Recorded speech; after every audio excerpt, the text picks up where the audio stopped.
What is civilization? Civilization is a term we often use to describe our own civilization. We are civilized, everyone else is barbarians, everyone else is not quite civilized. We'll see this tendency a lot as the course goes on.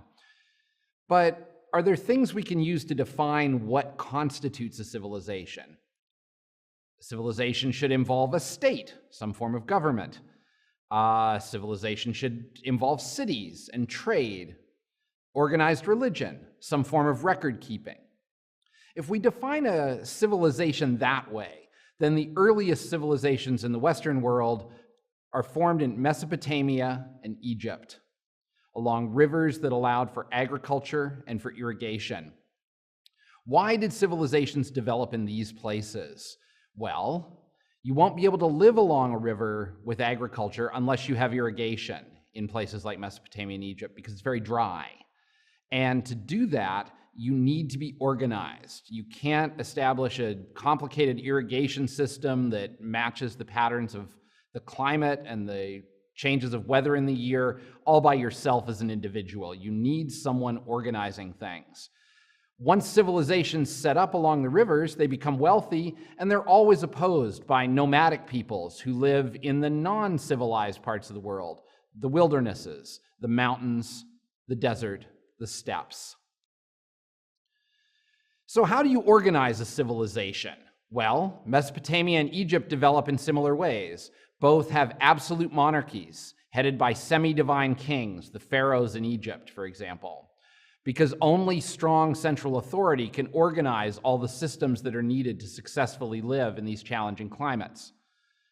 So you've got organization for irrigation, you've also got organization for the military, and for major building projects, like the pyramids in Egypt or the ziggurats in in Mesopotamia.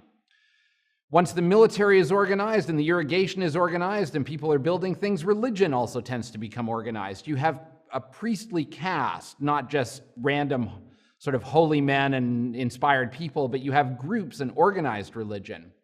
Civilizations also develop technology. Mesopotamia developed the wheel.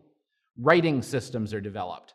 They also figured out how to mix copper and tin to make bronze. Again, these are things that require organization and large scale. You can't mine copper and tin and make bronze on a large scale without some kind of organization. It's not something that small groups of people can do. You need large groups that are organized. Once civilizations are organized, they also promote trade. Mesopotamia, for example, has lots of water from the Tigris and Euphrates rivers. It's got good fertile land, though it needs to be irrigated with water from the rivers, but there's no wood there, and there's no metal. So Mesopotamia has to trade with people who have wood and metal. The first civilizations in Mesopotamia is that of Sumeria, and Sumeria starts to appear around 3000 BC, so a long time ago, lasts for about 700 years. What did Sumeria leave for us? The wheel. They invented the wheel, wheeled transport. They invented the lunar calendar, a way of calculating time looking at the stages of the moon. This is important for agriculture because then you know when to plant. And they developed writing, cuneiform writing, like you can see behind me. Cuneiform writing develops in Mesopotamia, and the Egyptians develop hieroglyphic script. Both of these scripts use symbols to represent things. And it takes a while before we get the kind of writing that we think of now, where symbols don't represent things, they represent sounds and letters. And this is developed not by the Sumerians or the Egyptians, but by the Phoenicians living in what is now Lebanon. They developed the alphabet. Why do you need writing? You need writing primarily to keep accounts. How many things do you have? How much do you need? How much did you sell to someone? How much do you need to buy from them? How much do you have in your storehouse? How much grain is there? Eventually, though, when you have writing, you can also record religious texts, codes of law, and eventually even literary texts like the Epic of Gilgamesh from Mesopotamia. We'd said earlier that civilizations attract attention from nomadic peoples who want to pillage the wealth that they see being accumulated in these rich places along the rivers. And there is constant warfare in Mesopotamia. The Sumerians are conquered by the Babylonians are conquered by the Hittites are conquered by the Assyrians, then come the Chaldeans, and those are just the local people. After that, foreigners get in on it. You have the Persians taking the area over, then the Greeks, eventually the Romans, and finally, in the 7th century AD, the Arabs. Egypt is a little different. Because of the geography of the Nile Valley, which is surrounded by desert on all sides, invasion was rare. And so in Egypt, you have a continuity of civilization and culture. For 2,500 years, you have governance by pharaohs and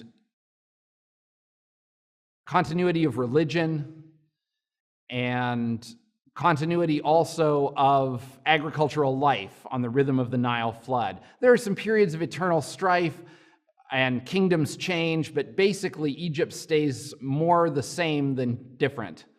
There are massive building projects like the pyramids and temples, there are irrigation works, and for a long period of time you have a civilization that remains static because it's not being disrupted by external invasion.